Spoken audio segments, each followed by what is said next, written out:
నీకు ఆ జ్ఞానం కొద్దిగా ఉందా? అది దేవుడిని అడుగు. దేవుడు నీకు ధారాళంగా నీకు అనుగ్రహిస్తాడు, నీకు దయచేస్తాడు. అయితే నువ్వు చేయవలసింది ఒకటే, దేవుడు నాకు ఇస్తాడా ఇయ్యడా అన్న క్వశ్చన్ మార్క్ ఉండకూడదు నీకు. దేవుడు నీకు ఇస్తాడు, దేవుడు నిన్ను దీవిస్తాడు. ఈరోజు నీకు ఉన్నటువంటి డౌట్స్ చాలా ఉంటాయి కదా.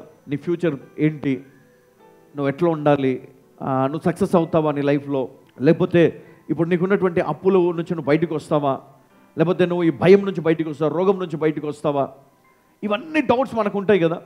చాలామంది వాటితోటే మందిరానికి వస్తారు.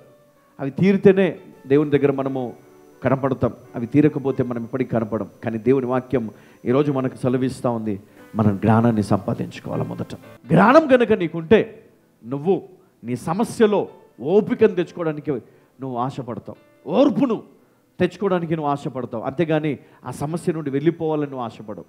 ఆ సమస్యను ఎదుర్కోవాలి, ఆ సమస్యను దాటాలి. హల్లెలూయా.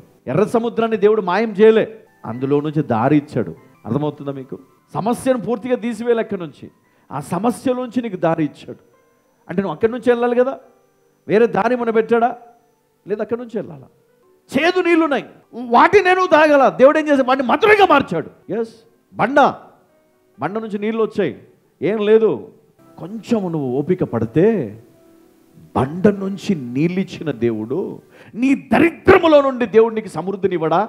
కొంచెం ఓపిక పడితే నీకున్న అప్పుల నుంచి దేవుడు నిన్ను పూర్తిగా విడిపించి దేవుడు నిన్ను అప్పిచ్చే వ్యక్తిగా ఆ సమృద్ధిని దేవుడు నీకు ఇవ్వడా?